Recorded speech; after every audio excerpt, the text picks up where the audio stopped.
अस्सलाम वालेकुम, my name is Sharjeel Hasan और आप देख रहे हैं लर्निंग विद कॉन्सेप्ट्स। आज का जो हमारा डिफरेंशियल इक्वेशन का न्यू टॉपिक है वो है जनरल सॉल्यूशन सपोजिशंस। लाइक अगर हम लोग लेट्स सपोज हमारे पास कोई भी डिफरेंशियल इक्वेशन है जो कि हायर ऑर्डर के अंदर है, सेकंड या थर्ड या फोर्थ डेरिवेटिव के अंदर है, तो हमारे पास उसको हम लोगों ने सॉल्व करना होगा। तो उसके लिए कुछ सपोजिशंस चाहिए होती हैं। लेट्स सपोज हम लोग सॉल्यूशंस फाइंड करते हैं। लास्ट लेक्चर के अंदर हम लोगों ने दो तरह के सॉल्यूशंस डिस्कस किए थे। एक होता है हमारे पास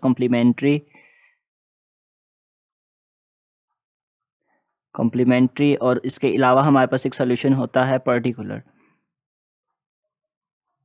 बेसिकली इसको हम लोग कम्प्लीमेंट्री फंक्शन कहते हैं और इसको हम पर्टिकुलर इंटीग्रल या फंक्शन कह दें, या हमारे पास सॉल्यूशंस होते हैं। बेसिकली ये दो सॉल्यूशंस आते हैं किसी भी एक हायर ऑर्डर डिफरेंशियल इक्वेशन के। हम दोनों उन दोनों को आपस में ऐड करते हैं तो हमारे पास एक जनरल सॉल्यूशन जो होता है वो होता है। लाइक इन दोनों को अगर हम ऐड करें तो हमारे पास वो जो चीज़ होगी वो हमारे पास जनरल सॉल्यूशन होगा उस given higher order differential equation का।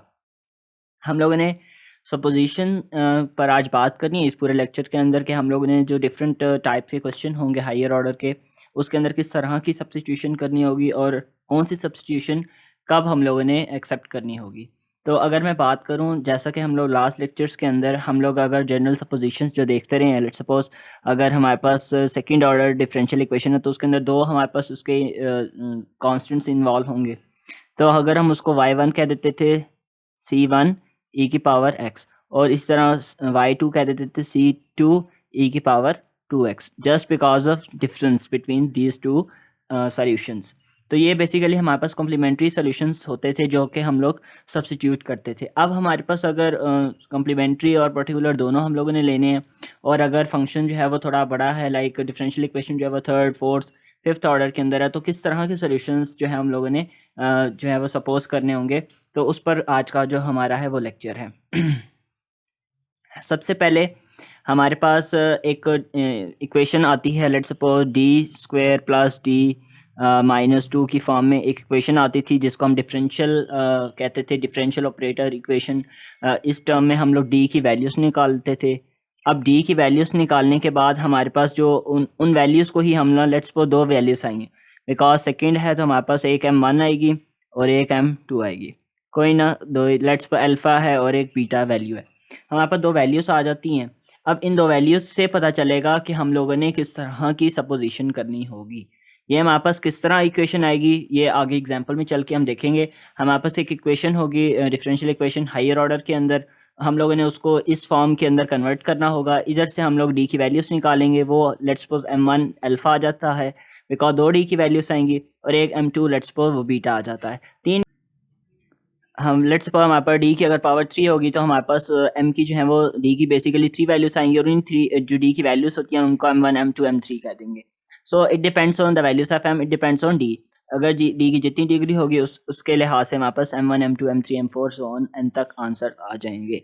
सो हमारे पास हम लोगों ने इस m को देख के हम लोगों ने जनरल सपोजिशन करनी होगी ऑफ कॉम्प्लीमेंट्री फंक्शन। ये भी याद रखिएगा, हम लोगों ने इस m को की सब्स्टिट्यूशन को देख के कम्प्लीमेंट्री फंक्शन की सोल्यूशन की जो है वो सब्स्टिट्यूशन करनी होगी।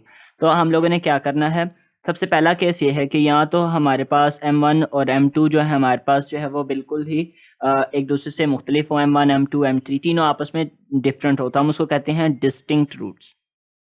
अगर हमारे पास m1 m2 m3 जो है वो डिस्टिंक्ट आ जाते हैं तो हमारे पास उस तरह के लिए सपोजिशन के लिए लेट्स सपोज अगर दो हैं तो y1 को हम सपोज करेंगे c1 e की पावर mx, यानी m basically m1x। Similarly c2 e की पावर m2x। तो ये हमारे पास जो है वो जनरल सपोजिशन आ जाती है अगर हमारे पास जो m की वैल्यूज़ आई हैं अगर वो आपस में डिफरेंट हों। सेकेंड केस ये आ जाता है कि अगर हमारे पास रिपीट रूट्स हों, लेट्स सपोज हमारे पास रिपीट रूट्स हो, यानी कि m1 m2 m3 जितने भी होंगे अगर सब सेम हो तो उसके लिए सब्स्टिट्यूशन क्या है,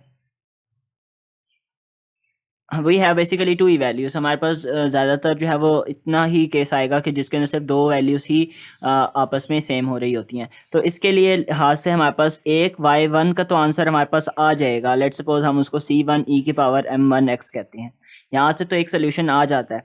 y2 यानी कि जो उसका सेकेंड सोल्यूशन होगा ये वाला, दिस इज़ y1 नहीं, हमारे पास ये y1 है और ये y2 है। इसको आप वाई सी कहते हैं because Y C is complementary solution. तो ये हमारे पास, और ये वाला पर्टिकुलर सोल्यूशन होता है वाई पी।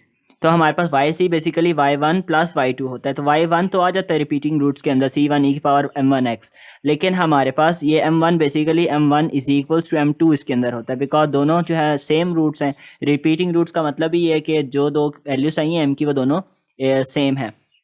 तो यहाँ पर y1 जो आता है वो ये आ गया। अब हम लोगों ने y2 निकालने के लिए पूरी एक डेरिवेशन है। अगर आपको इसकी डेरिवेशन चाहिए तो वो मैं आपको एक्सप्लेन कर दूंगा, कमेंट कर दीजिएगा। अदरवाइज़ इसका जो डायरेक्ट फार्मूला हमारे पास है वो है y2 बराबर होता है y1 इंटीग्रेशन ऑफ y1 का डिनोमिनेटर के अंदर होल स्क्वायर, और ऊपर हमारे पास एक्सपोनेंशियल के अंदर p की integration with respect to x और साथ माइनस। ये हमारे पास जो है वो पूरा एक फार्मूला होता है, और इसकी इंटीग्रेशन का डिफरेंशियल ये आ जाता है। तो ये हमारे पास पूरा फार्मूला होता है। और ये p क्या होता है, जो हमारे पास लेट्स सपोज अगर थर्ड डेरिवेटिव इन्वॉल्व है, फिर सेकंड होगा, फिर फर्स्ट होगा, और फिर y में होगा। तो इसके साथ लेट्स सपोज a है, इसके साथ b है, इसके साथ c है, और इसके साथ d है। तो जो हायर डेरिवेटिव होगा उससे लेस जो भी एक इंटीग्रेशन वाला होगा, जो भी उससे कम वाला है, तो उसके साथ जो भी कोफिशिएंट होगा वो इस p को डिनोट करता है। याद रखिएगा, अक्सर ये होता है कि जो सबसे लीस्ट होता है, ऐसा नहीं होता। जो सबसे हाईएस्ट डेरिवेटिव इन्वॉल्व होगा उस फंक्शन के, उससे एक लेस के साथ जो भी फंक्शन होगा वो हमारे पास p कंसिडर होता है। लेट्स सपोज अगर यहाँ पर यानी y सेकंड डेरिवेटिव की टर्म ही ना हो तो हम उसको p को 0 कंसिडर करते हैं। और इस बात को बहुत ध्यान से क्वेश्चंस करते हुए देखना होगा आपको। थर्ड केस हमारे पास जो हमारे पास है वो हमारे पास है अगर हमारे पास कॉम्प्लेक्स रूट्स आ जाएं। थर्ड केस है हमारे पास अगर हमारे पास जो रूट्स आ रहे हैं, यानी कि जो m की वैल्यूज आ रही हैं वो कॉम्प्लेक्स आ जाती हैं, यानी कि जिसके अंदर आयोटा इन्वॉल्व हो जाता है। तो इसके अंदर m1 और m2 डिफरेंट तो होंगे, लेकिन उसके अंदर आयोटा इन्वॉल्व होगा। तो हमारे पास जो सोल्यूशन आता है, लेट्स सपोज m1 आ जाता है अल्फ़ा प्लस बीटा आयोटा, और m2 आ जाता है अल्फ़ा माइनस बीटा आयोटा। यानी अल्फ़ा और बीटा बेसिकली द कांस्टेंट्स, और आयोटा हमारे पास एक इमेजिनरी पार्ट हो जाता है उस इक्वेशन का। इसके लिए हम लोगों ने क्या करना होगा, हम लोगों ने इसके लिए डायरेक्ट जो है वो इसका जो सोल्यूशन होगा वो हमारे पास लेट्स सपोज हम उसको वाई सी कहते हैं, जो कि हमारे पास होगा e की power alpha x into cos C1 कह सकते हैं बिकॉज कांस्टेंट होगा, तो cos beta x plus C2 sign beta x. ये हमारे पास जो है वो जनरल सोल्यूशन हो जाता है अगर जो m की वैल्यूज आ रही हैं वो हमारे पास कॉम्प्लेक्स हों। लेट्स सपोज आपके पास m की 3 वैल्यूज आती हैं, m1 m2 एंड m3 आ जाता है कोई भी कांस्टेंट। अक्सर ऐसा भी केस आता है हमारे पास, तो m3 जो है वो कांस्टेंट आ जाता है। तो इसके लिए हम लोगों ने सेम वही काम करना होगा, C3 e की पावर mx वाला। तो ये भी चीज़ इन्वॉल्व हो सकती है, सो इस चीज़ का भी ध्यान रखिएगा। सो बेसिकली ये हमारे पास जो सोल्यूशन इन दोनों एम्स के लिए होगा, और ये वाला सोल्यूशन इस m3 के लिए इन्वॉल्व होगा। बेसिकली इसको हम स्टार्ट में लिखें और इन दोनों को एंड में लिखेंगे। तो ये हमारे पास जो है वो कॉम्प्लेक्स रूट्स का एक जनरल सोल्यूशन हो जाता है, सोल्यूशन हो जाता है इसका।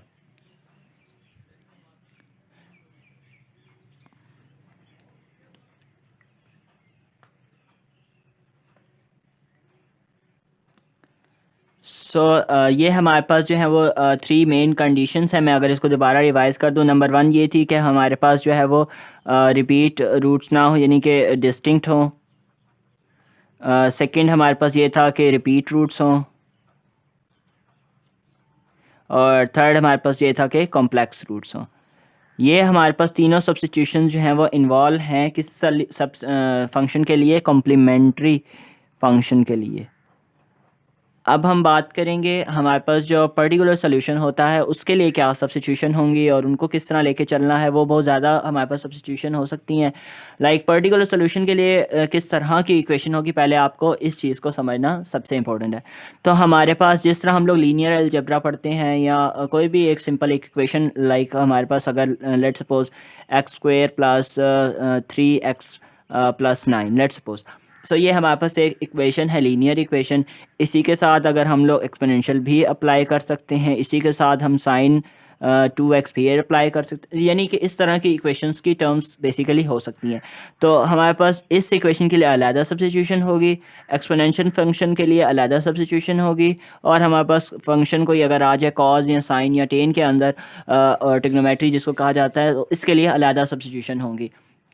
तो अगर मैं इसकी बात करूं, हमारे पास x square plus 3x plus 9, इसको अगर हम बात करें तो ए आ जाता है इसका कांस्टेंट, उसकी जगह x square as it is plus b x plus c, ये हमारे पास इसकी सब्स्टिट्यूशन आ जाती है। दीज आर सब्स्टिट्यूशन साहब, मैं यहाँ पर लिख देता हूँ पर्टिकुलर फंक्शंस या इंटीग्रल के लिए। सिमिलरली हमारे पास जब फंक्शन आता है एक्सपोनेंशियल, तो उसके लिए अलग सब्स्टिट्यूशन होती है, और साइन फंक्शन के लिए अलग सब्स्टिट्यूशंस होती हैं। मैं इनको वन बाय वन आगे एक्सप्लेन करता हूँ। सो नेक्स्ट हमारे पास है, अगर हमारे पास पर्टिकुलर सोल्यूशन हो, यानी कि पर्टिकुलर फंक्शन हो एक बेसिकली, जैसा मैंने अभी पीछे बताया कि अगर एक्स स्क्वायर की टर्म है सबसे हाईएस्ट, अगर तो उसके अंदर उसके मुताबिक क्या सब्स्टिट्यूशन होगी, एक्स क्यूब की टर्म होगी तो उसके मुताबिक क्या सब्स्टिट्यूशन होगी। तो अगर मैं उसको जनरल आपको समझाने की कोशिश करूँ, अगर कोई भी कांस्टेंट होगा, लेट्स सपोज अगर इक्वल, यानी जहाँ पर हमारे पास डेरिवेटिव्स एंड ऑल होंगे, उसके राइट साइड पे एक फंक्शन होगा, लेट्स सपोज वो 1 है। अगर मैं इस फंक्शन की, इसके लिए तो हमारे पास फंक्शन जो है इसकी सब्स्टिट्यूशन होंगी कॉम्प्लीमेंट्री फंक्शन वाली होंगी, जो हम लोगों ने पीछे भी पढ़ा।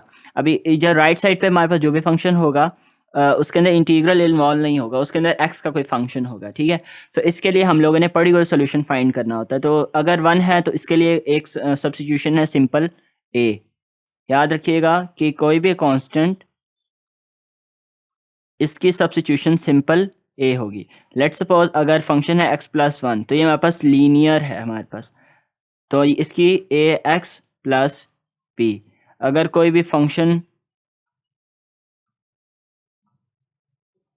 9x प्लस 5, इसकी substitution a x square plus b x plus सी।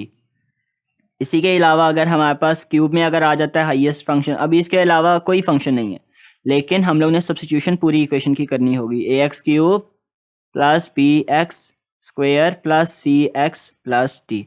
एक बात और चीज़ ध्यान में रख लें, लेट्स सपोज यहाँ पर अगर 9x के साथ यहाँ पर नेगेटिव होता, लेट्स सपोज, तो आप लोगों ने यहाँ पर नेगेटिव नहीं लिखना, आप लोगों ने यहाँ पर पॉजिटिव ही लेके आगे प्रोसीड करना होगा क्वेश्चन। यहाँ पर भी अक्सर स्टूडेंट्स मिस्टेक्स करते हैं, यहाँ पर आपके पास प्लस हो माइनस हो, आप लोगों ने सब्स्टिट्यूशन यही रखनी है जो मैं आपको राइट साइड पे लिख के दे रहा हूँ। एक्स क्यूब के बाद अगर हमारे पास कोई भी ट्रिग्नोमेट्रिक फंक्शन है लाइक एस साइन है, और उससे कोई भी एंगल है लाइक 5x है, तो इसकी जो सब्स्टिट्यूशन होगी वो हमारे पास होगी ए कॉस वही फंक्शन जो उसका एंगल है, यानी कि 5x plus B sign 5x। इसके अंदर भी आप लोगों ने दरम्यान में प्लस डालना होगा। सिमिलरली अगर यही क्वेश्चन जो है वो कॉस की फॉर्म में आ जाए तो भी हमारे पास सेम सब्स्टिट्यूशन है। अगर कॉस 5x आ जाता है तब भी हमारे पास यही सब्स्टिट्यूशन ली जाएगी। उसके बाद हमारे पास अगर आ जाता है कोई भी exponential function, let's suppose e की पावर 9x अगर आ जाता है, तो इसके लिए आप लोगों ने सब्स्टिट्यूशन जो करनी होगी साथ a और साथ यही फंक्शन e की पावर 9x, ये हमारे पास इसकी सब्स्टिट्यूशन आ जाती है। लेट्स सपोज अगर हमारे पास कोई भी लीनियर फंक्शन है लाइक x प्लस 1 और साथ हमारे पास यही एक्सपोनेंशियल फंक्शन है 9x, इसकी सब्स्टिट्यूशन आप लोगों ने बेसिकली, ये दो हमारे पास फंक्शंस हैं जो आपस में मल्टीप्लाई हो रहे हैं, तो इसकी सब्स्टिट्यूशन आपने लीनियर वाले की एज इट इज़ करनी है ax प्लस b, और साथ वो फंक्शन जो एक्सपोनेंशियल में है वो हमारे पास एज इट इज़ जो है वो लिखा जाएगा। इसी तरह अगर हमारे पास ये लीनियर होता, लेट्स सपोज अगर एक्स स्क्वायर इंटू ई की पावर 9x होता, इसकी सब्स्टिट्यूशन भी हमारे पास सेम है कि हम लोगों ने बेसिकली, मैंने ब्रैकेट नहीं डाली, जो थिंग है वो बिल्कुल सेम है दोनों। तो इसके लिए भी a x square plus b x plus c into e की पावर 9x, ये हमारे पास इसकी सब्स्टिट्यूशन हो जाएगी। इसी तरह लातदाद हमारे पास different types of particular substitution हैं हमारे पास ऑलरेडी, आप इंटरनेट से मज़ीद देख सकते हैं। सो ये हमारे पास कुछ जो है वो जनरल टर्म्स हैं। एक बात और मैं अगर आपको इसमें एक्सप्लेन कर दूं कि अगर लेट्स सपोज हमारे पास फंक्शन होता, यानी राइट साइड पे, यानी इस जगह पे 1 के अलावा कुछ होता, एक्स स्क्वायर प्लस ई की पावर 5x होता, लेट्स सपोज, तो ये हमारे पास फंक्शन एक क्वाड्रेटिक है और ये हमारे पास एक फंक्शन जो है हमारे पास एक्सपोनेंशियल है। तो इनकी सब्स्टिट्यूशन एक साथ किस तरह करेंगे? एक्स स्क्वायर की सब्स्टिट्यूशन हमें पता है वो है x square plus b x plus c. अब हमारे पास आ जाती है e की पावर 5x की सब्स्टिट्यूशन। तो इसके लिए आप लोगों ने a b c d c तक हो चुका है, इसके बाद जो कांस्टेंट इन्वॉल्व है उसको लेना है। लाइक अगर हम इसकी सब्स्टिट्यूशन देखते हैं तो वो हमारे पास a e की पावर ये होती है 9x, या जो भी एंगल होगा उसकी पावर में होगा। तो इसके लिए आप लोगों को a नहीं लिखना, a b c, a तो ऑलरेडी हो चुका है, तो c के बाद d और e की पावर 5x, यानी ये एक ओवरऑल इसकी सब्स्टिट्यूशन होगी। और फिर उसको हम पूरी मैथडोलॉजी लगा के जो है वो इन क्वेश्चंस को सॉल्व करेंगे, जिसमें से ए बी सी और डी की वैल्यूज आएंगी और आपस में इसकी जगह पे पुट करके जो इसका आंसर होगा उसको हम वाई सी लिख देंगे। This is a general Y P, sorry this is a Y P, because particular solution है तो वाई पी हम इसका नाम देते हैं। और यहाँ से वाई सी बैक पीछे से आ जाएगा वहाँ से जहाँ से भी मैंने समझाया, और एट द एंड हमारे पास वाई सी और वाई पी को ऐड करेंगे जो कि एक वाई जो कि जनरल सोल्यूशन कंसिडर किया जाता है। So this is all about the general substitutions of particular और complementary functions. In the next lecture हम लोग इसकी कोई ना कोई एग्जांपल जो है वो मज़ीद सॉल्व करते हैं। Okay, thank you so much.